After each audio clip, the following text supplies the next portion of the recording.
Hello, students. Very good morning. Welcome to Study from Home. And in the previous videos, we have completely finished the chapter Business Environment 12th Standard Business Studies. In this video, we'll be discussing case studies. Two of the case studies we have completed in the previous video. These two case studies, case study 1 and case study 2, these case studies I'll send you in the PDF format too, so you guys could solve those case studies. So अब हम चलते हैं अपनी next case studies पे. Case study के लिए हमेशा मैं एक चीज़ बोलता हूँ सभी स्टूडेंट से, at least read case study twice as you guys are going to appear board this session. So it is the most compulsory thing that you guys have to take care of, that whatever the reading part is there, you'll have to read that thing particularly very carefully, because if you miss any of the particular information then it's going to cost you with your marks. ठीक है, so let us start with case study 3. ठीक है, हम start कर रहे हैं अपना case study 3 से. केस स्टडी 3 क्या कहती है, let's read it out loud. Understanding of environment by business managers enables them not only to identify and evaluate but also to react to the forces external to their firms. In light of the statement, explain any 4 points of importance of business environment. तो यहाँ पे हमें क्या बताना है, सबसे पहले समझेंगे कि understanding of environment of business manager, यानी बिजनेस एनवायरनमेंट को स्टडी करना अगर कोई मैनेजर करता है तो इससे वो एनेबल हो जाते हैं एवेल्यूएट करने के लिए और अपने बिजनेस को इस चीज़ से संभालने के लिए what ever the external force could impact on their business. ठीक है, तो एक मैनेजर की ड्यूटी बनती है बिजनेस एनवायरनमेंट को स्टडी करना, और स्टडी करके फ्यूचर प्रॉब्लम से, फ्यूचर इम्पैक्ट से अपने आप को ब्रेस किया जा सकता है. तो हमें क्या करना है इस केस स्टडी में, we need to write any 4 points जो कि मैनेजरियल अंडरस्टैंडिंग को शो करें. तो जैसे कि हमने बहुत सारे पॉइंट्स पढ़े हैं, बहुत सारे फैक्ट्स पढ़े थे उसमें इम्पोर्टेंस में, तो यहाँ पे आप ये चीज़ लिख सकते हैं, कोई भी 4 पॉइंट्स आप वहाँ से डाल सकते हैं इम्पोर्टेंस के. सबसे पहला था कि to identify opportunity come first and get first. अगर आप मार्केट को पहचान लेते हैं तो आप उस मार्केट में जाकर के पहले फ़ायदा उठा सकते हैं, जैसा कि मारुति सुजुकी ने किया था इंडिया में आकर के. जब मारुति सुजुकी इंडिया में आई तो उन्होंने ये रियलाइज़ किया कि मारुति सुजुकी को कि इंडिया के मार्केट को लग्जरी कार्स नहीं, बजट कार्स चाहिए, कॉम्पैक्ट कार्स चाहिए. तो उन्होंने एक दूसरे के साथ हाथ मिला के, मारुति एंड सुजुकी ने हाथ मिला करके इंडिया के लिए प्रोडक्शन शुरू किया. एंड आप जानते हैं कि one of the most leading brand of India which is selling most number of vehicles in India इस मारुति सुजुकी. ठीक है, इसके बाद हमारा identify threats and early warning signals, यानी बिजनेस में जो भी आपके threats and early warning signals होते हैं उनको पहचानने में काम आती हैं. असेंबलिंग रिसोर्सेज के काम आते हैं ये. ठीक है, रैपिड चेंजेस के अकॉर्डिंग अपने आप को कोप करने के काम आते हैं ये. प्लानिंग एंड पॉलिसी मेकिंग में हेल्पफुल रहते हैं. सो कोई भी 4 इंपॉर्टेंस आप वहाँ से उठा के इसमें डाल सकते हैं. एंड ध्यान रखेंगे आपको वो 4 के चारों पॉइंट्स एक्सप्लेन करने पड़ेंगे, बिकॉज ये क्वेश्चन आपका 4 मार्क्स में आ सकता है, 5 मार्क्स में आ सकता है एंड 6 मार्क्स में भी ईजिली पूछा जा सकता है. ठीक है, चलते हैं अपनी नेक्स्ट केस स्टडी की तरफ. नेक्स्ट केस स्टडी क्या कहती है, Ascent electronics limited was operating its business in Malaysia. The company started exporting its products to India when the Prime Minister announced relaxation in import duties on electronic items. The company appointed retailers in India who had direct online links with the suppliers to replenish stock when needed.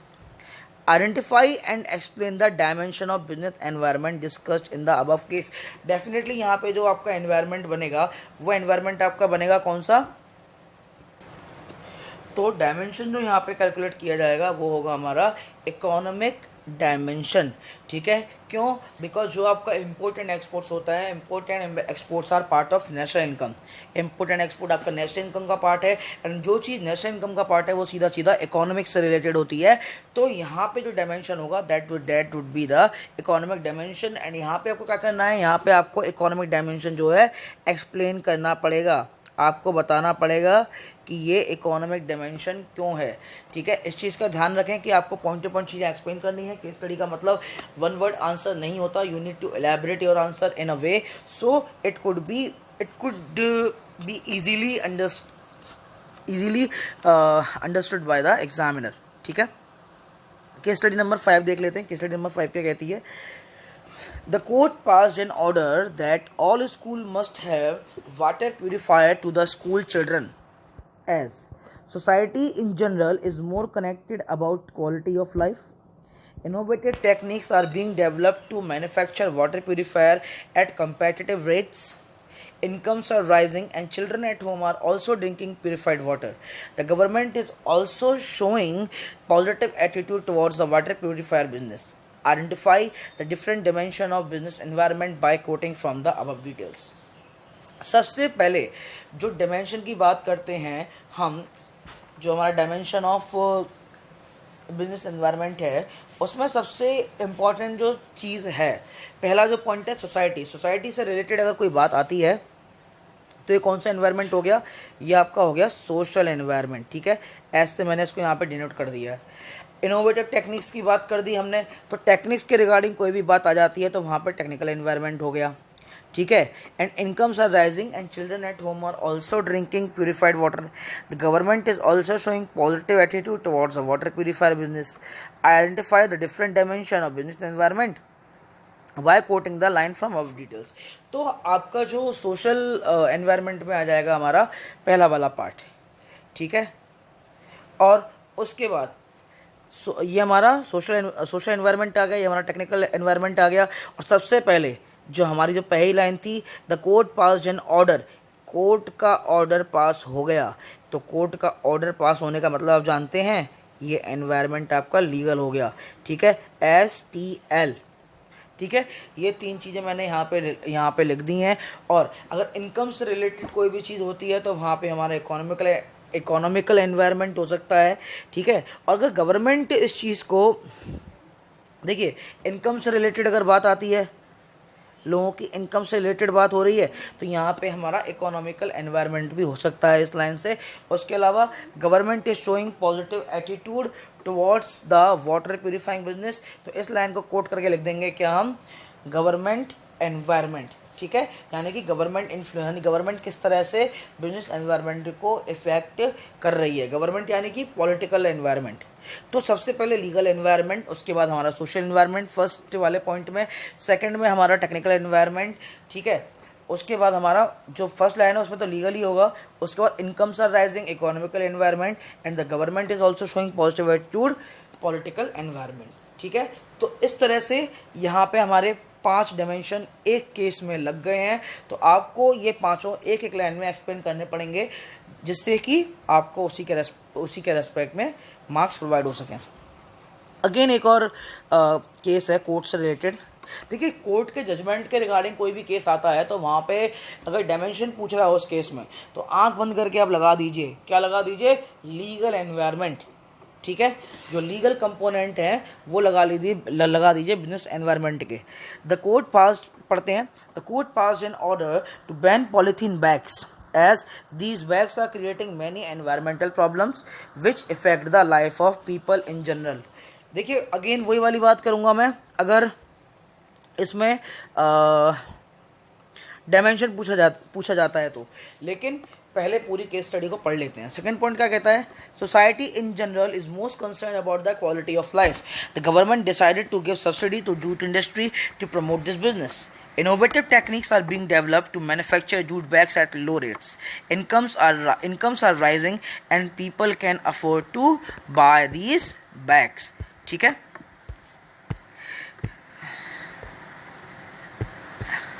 Buy these bags. Actually इस case study में just a minute.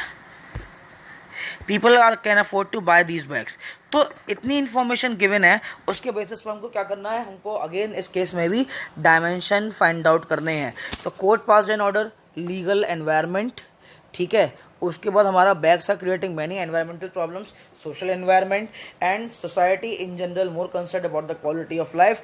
Society के regarding कहीं बात करें, social environment and अगर government का decision आ गया इस चीज़ का रिगार्डिंग, द गवर्नमेंट डिसाइडेड वाली जो लाइन है वहाँ से उस लाइन को कोट करके आप लिख सकते हैं पॉलिटिकल एनवायरनमेंट। ठीक है, तो यानी कि आपको जस्ट एक चीज़ समझनी है कि फैक्टर ऑफ इन्फ्लुएंस क्या है। ठीक है, अगर कोर्ट का जजमेंट है, कहीं लीगल कोई लॉ एंड ऑर्डर मानने वाली बात है तो लीगल एनवायरनमेंट, सोसाइटी एनवायरनमेंट से रिलेटेड कोई बात है तो सोशल एनवायरनमेंट, गवर्नमेंट इन्फ्लुएंस है पॉलिटिकल एनवायरनमेंट, इकोनॉमिकल कोई भी कॉज आ रहा है निकल के तो इकोनॉमिकल एनवायरनमेंट। ठीक है, और अगर टेक्नोलॉजिकल चेंज की वजह से बिजनेस इम्पैक्ट हो रहा है तो वो होगा आपका टेक्निकल एनवायरनमेंट। अब चलते हैं हम case study number 7। Case study number 7 क्या कहती है? A leading FMCG company manufacturing potato chips as its premium snack feels the need to steer ahead of its competitors. It asks for suggestion from its employees. The employees feel that the market for potato chips as a segment has become commoditized. They suggested that innovation in finger snacks, innovation word पे ध्यान देंगे, innovation in finger snacks was much more and it would also help the firm overcome the volatility and severe shortage of chips grade potatoes in India. Besides change in price of potatoes often lead to change in profit margins of the firm. Keeping in mind the fact that consumers are health conscious, that company executes the suggestion of its employees by introducing variant of finger snacks including multigrain, pulses and regional flavors under its Kingo brand. यानी कि एक company के बारे में बात की गई है जो कि पोटैटो चिप्स बनाती है और उसको अपने कॉम्पिटिटर से कम्पीट करने के लिए एक सजेशन मीटिंग रखी और उसके एम्प्लॉयज़ ने क्या सजेशन दिया कि मार्केट में जो पोटैटो चिप्स है ना वो केवल और केवल सोसाइटी के एक पार्ट तक पहुंच पाता है। जो लोग हेल्थ कॉन्शियस हैं वो लोग पोटैटो चिप्स को नहीं इतना अडेप्ट करते हैं, तो उसके लिए फिंगर चिप्स या और भी कई तरह के स्नैक्स को मार्केट में इंट्रोड्यूस किया जाए जिससे कि जो प्रोडक्ट की रीच है, वॉलेटिलिटी मतलब उसका एक्सपेंड, वो प्रोडक्ट किस तरह से कितना एक्सपेंड हो रहा है, जैसे गैस वॉलेटाइल होती है यानी कि उसका एक्सपेंडिंग नेचर कितना है, तो जिससे कि उनका जो प्रोडक्ट है बहुत अच्छे से मार्केट में एक्सपेंड हो सके। अब इन सारी चीज़ों को रख के कंपनी ने उनके सजेशन को ध्यान में रखा एंड सजेशन को अडेप्ट करके क्या किया, फिंगर चिप्स एंड कई तरह के उन्होंने स्नैक्स को इंट्रोड्यूस किया। तो which environment awareness is being identified by the company. ठीक है, तो यहाँ पे कौन सी एनवायरमेंटल अवेयरनेस कंपनी के द्वारा आइडेंटिफाई की जा रही है? Health consciousness of its customers, यानी कि उसके कस्टमर्स अब हेल्थ कॉन्शियस हो रहे हैं और कस्टमर्स के हेल्थ कॉन्शियस होना भी एक बहुत बड़ी एनवायरमेंट अवेयरनेस है। ठीक है, second, identify the dimension of business environment bye coating from above lines. ठीक है, अब देखो जहाँ पे मैं कोट कर रहा हूँ लाइन को, consumer are health conscious, consumer are health conscious, the company health conscious and consumer जहाँ पे हेल्थ कॉन्शियस हो गया तो वहाँ पे कौन सा एनवायरनमेंट आ गया, वहाँ पे हमारा सोशल एनवायरनमेंट आ गया। ठीक है, इस चीज़ को ध्यान में रखेंगे। यहाँ से लाइन को आप सीधा सीधा उठा करके डाल देंगे, ये कोट कर देंगे। उसके बाद और देख लेते हैं कहीं पे कुछ हो तो।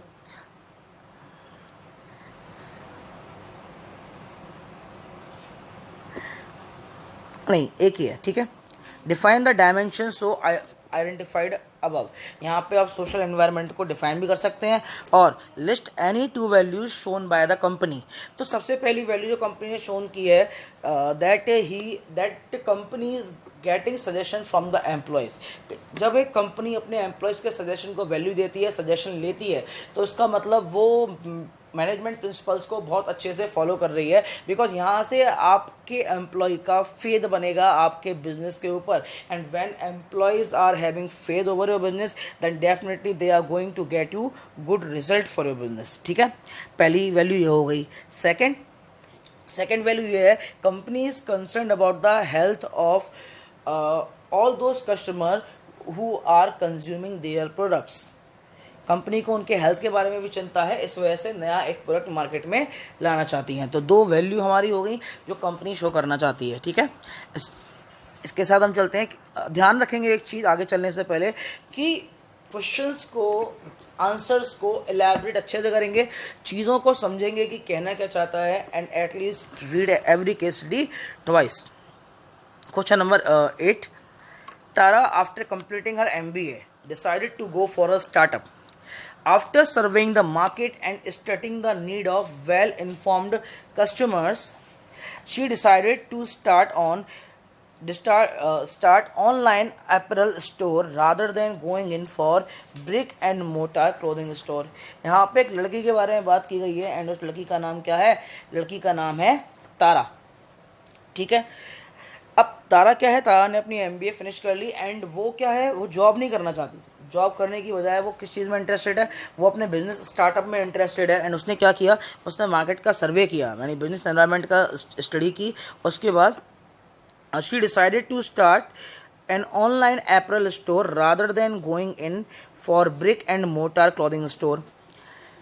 With Jabong, Myntra and many other fashion online stores as competitors in the market, she creates a niche market for her firm by providing differentiated services, by providing NIP and tech services to its prospective buyers, making it a compelling proposition for even those who kept away for fear of having to visit corner alteration shops for a better fit. यानी कि किसी भी cloth की fitting घर पे provide कराने के लिए एक ऑनलाइन स्टोर खोलने का प्लान रीटा ने बनाया। ठीक है, एंड उसके लिए उसने काम ऑनलाइन शुरू किया, यानी कि ई कॉमर्स वेबसाइट के थ्रू उसने अपना काम शुरू करने के बारे में सोचा। For this she carried out a survey of what women look for and studied the Indian body types to design the size accordingly. The new market condition required her to hire trained professionals with higher competence and greater commitment, so as to win away customers visiting brick and mortar shops for their made to order and customization services. Quoting the lines from above, identify the impact of government policy change on Tara's firm. हमारा जो last में topic चला था, I think second last topic था हमारा, government policies change on Tara's firm. ठीक है, और इसमें हमारे जो पॉइंट्स हमने स्टडी किए थे ओवरऑल, वो हमारे कुछ पॉइंट्स थे। कौन कौन से पॉइंट्स थे वो? Increasing competition, more demanding customers, ठीक है, rapid change in technological environment, कुछ इस तरह के। तो सबसे पहला जो पॉइंट मैं डिस्कस करना चाहूँगा वो जो है, आपको सबसे पहले क्या करना है, हर लाइन को समझना है। ठीक है, हर लाइन का मतलब क्या है, एंड इस लाइन को समझने से पहले सबसे पहले तो आपके माइंड में जो टॉपिक था वो क्लियर होना चाहिए। टॉपिक क्या था?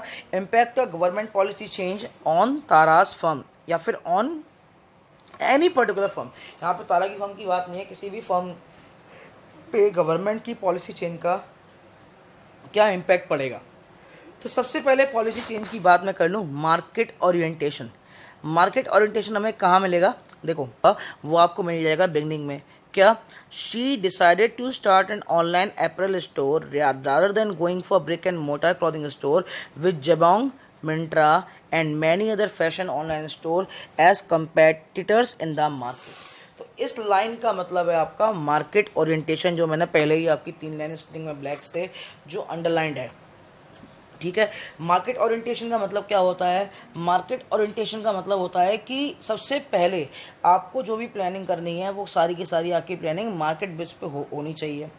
Earlier firms were selling following selling concept, ठीक है, produce first and then go to the market. ये सबसे पहले एक माइंडसेट था, लेकिन आज की डेट में first go to the market and then sell, ये कॉन्सेप्ट है आपका मार्केट ओरिएंटेशन का। सेम चीज़ तारा ने की, उसने पहले प्रोडक्शन स्टार्ट नहीं किया, सबसे पहले उसने मार्केट स्टडी की, उसके बाद उसने सेलिंग एंड प्रोडक्शन की एक्टिविटी स्टार्ट करने के बारे में सोचा।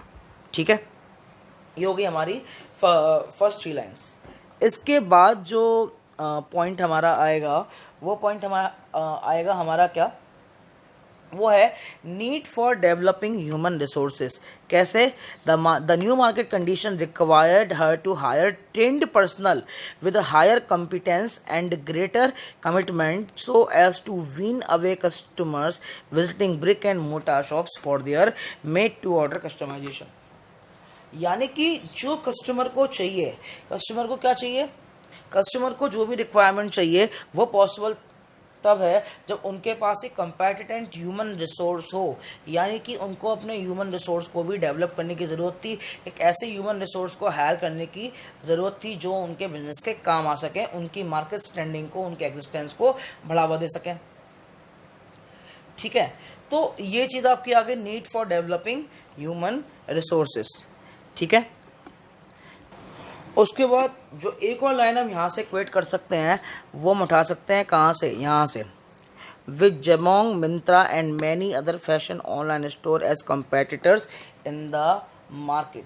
तो यहाँ पे कंपेटिटर से रिलेटेड जो भी हमारा इम्पैक्ट गवर्नमेंट पॉलिसी है वो हम यहाँ पे डाल सकते हैं, जैसे इंक्रीज इन कंपटीशन। तो मैं क्या करता हूँ, एक बार अलग अलग कलर से मैं यहाँ पे कोट कर देता हूँ लाइन को। सबसे पहला जो है, Jabong, Myntra and many other fashion online stores as competitors in the market, ये आपका हो गया इंक्रीजिंग कंपटीशन। ठीक है, इसके बाद she decided to start an online apparel store rather than going in for brick and mortar clothing store। ये हो गया हमारा ग्रीन से, ये क्या है हमारा मार्केट ओरिएंटेशन। ठीक है, उसके बाद थर्ड वन की बात करें, थर्ड वन जो था, need for developing human resource, यानी कि the new market condition required her to hire trained personnel with higher competence and greater commitment so as to wean away customer visiting brick and mortar shops। यानी कि किस तरह से उसको ज़रूरत है एक ऐसे ह्यूमन रिसोर्सेज की जो उसके बिजनेस को डेवलप कर सकें। तो मैंने लाइंस कोट कर दी, मैंने आपको इम्पैक्ट्स बता दिए, लेकिन ये केस स्टडी आपको समझ में तभी आएगी जब सारे इम्पैक्ट्स आपके माइंड में क्लियर हो। अगर इम्पैक्ट्स आपके माइंड में क्लियर नहीं है तो definitely it's going to be a trouble for you. ठीक है, अगर कोई क्वेरी इसके रिगार्डिंग आपकी है तो आप मुझे डायरेक्ट कमेंट सेक्शन में पूछ सकते हैं। यू कैन कॉल मी और you can send me a message on the WhatsApp. ठीक है, case study 9, the second last case study. Let me grab the stylus first. तो क्या कहती है केस स्टडी, एक बार देखते हैं। Naman and Govind after finishing their graduation under vocational stream decided to start their own travel agency which will book rail tickets and air tickets on commission basis. They also thought of providing tickets within 10 minutes through the use of internet. They discussed the idea with their professor Mr. Mehta, who liked the idea and suggested them to first analyze the business environment, which consists of investors, competitors and other forces like social, political, etc. that may affect their business directly or indirectly. He further told them about the technological improvements and shifts in consumer preferences that were taking place, and hence they should be aware of the environmental trends and changes which may hinder their business performance. He emphasized on making plans keeping in mind the threat posed by the competitors so that they can deal with the situation effectively. ठीक है, case क्या था, समझ में आया कि कुछ friend हैं वो एक टिकट बुकिंग सिस्टम खोलना चाहते हैं, एंड उनके प्रोफेसर से उनके क्या क्या सजेशन मिले इस बारे में पूरा का पूरा केस है। क्वेश्चन क्या है, identify and state the component of business environment highlighted in the above para. ठीक है, यानी कौन सा बिजनेस डायमेंशन, कंपोनेंट से कंफ्यूज नहीं होना, आपके बिजनेस डायमेंशन को ही कंपोनेंट्स के नाम से जाना जाता है। ठीक है, उसके बाद सबसे पहले पढ़ लेते हैं क्या,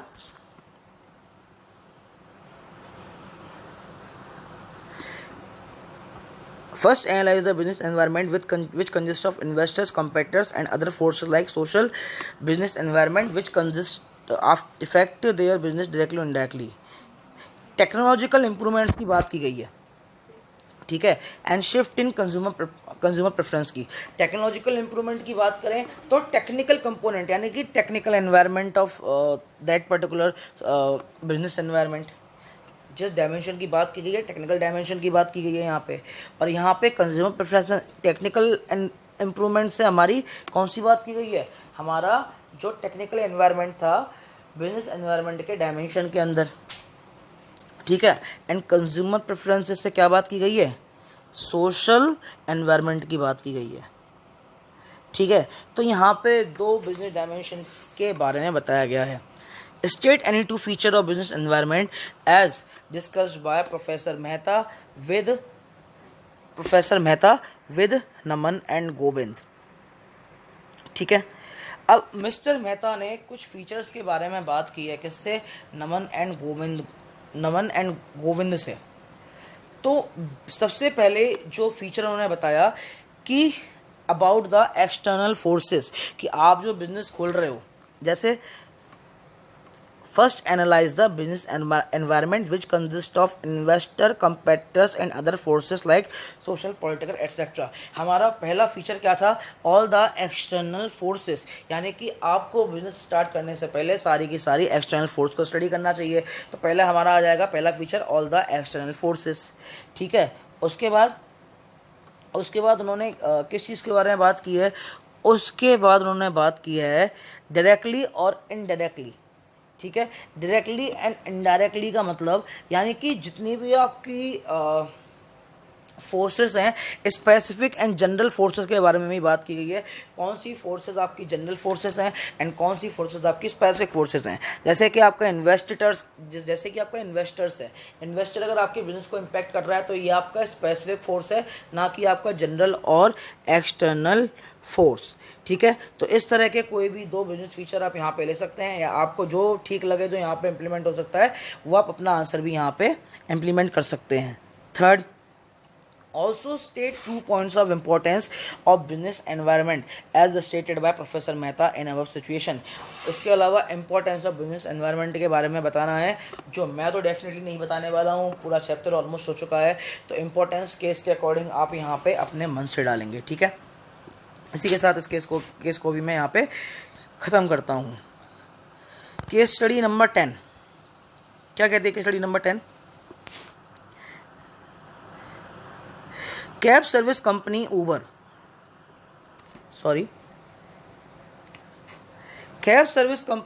has announced that it will now allow private car owners in Delhi to offer ride to passengers. It introduced the new features from December 16 after Delhi government announced its odd even formula to be implemented from January 1. Fares for shared riders will be 10 to 30% cheaper. The company had said it was followed by Ola, that announced that they would offer ride sharing to passengers in Delhi NCR. Ola will offer a 50% discount on Ola share fares over the coming month. Meru Cab has also launched its ride sharing features and additionally gives customers who opt for the ride feature a fixed 30% discount on the estimated trip fare. ठीक है, अब in the above case identify points of importance of business environment highlighted. देखिए, सबसे पहला जो importance मुझे दिखती है यहाँ पे बिजनेस एनवायरनमेंट की, वो है कि सबसे पहला जो ओला ने क्या किया, Ola enables the firm to identify opportunity and getting first mover advantage. Ola ने सबसे पहले अपॉर्चुनिटी को आइडेंटिफाई किया। ओला ने सबसे पहले अपॉर्चुनिटी को आइडेंटिफाई किस तरह से किया? क्योंकि ओला ने क्या किया, सबसे पहले उबर ने सबसे पहले क्या किया? Uber had announce that it will now allow private cars owners in Delhi to offer rides to passenger. ठीक है, तो यानी कि सबसे पहले उबर ने जो किया वो हमारा इंपॉर्टेंस आ गया, कौन सा? कम फर्स्ट एंड गेट फर्स्ट वाला जो हमारा इंपॉर्टेंस था, जो ये कहता था फर्स्ट मूवर एडवांटेज बिजनेस के लिए। अगर कोई पर्सन बिजनेस एनवायरनमेंट को स्टडी करके मार्केट में फर्स्ट मूव करता है तो उसका जो बेनिफिट है डेफिनेटली उसको मिलेगा। ठीक है, उसके बाद जो अदर्स ने उसको फॉलो किया, वो सेकेंड पॉइंट आ सकता है क्या? Adjust and adapt with rapid changes, यानी कि जो चेंजेस हुए थे उनको कोप करने के लिए, उनके साथ चलने के लिए अदर्स ने भी अपने ऐसी ही सर्विसेज को इंट्रोड्यूस कर दिया। ठीक है, सेकंड क्या है? State 2 impacts of change of government policy on business and industry and what actions have been taken by companies in the above case to cope up with these changes।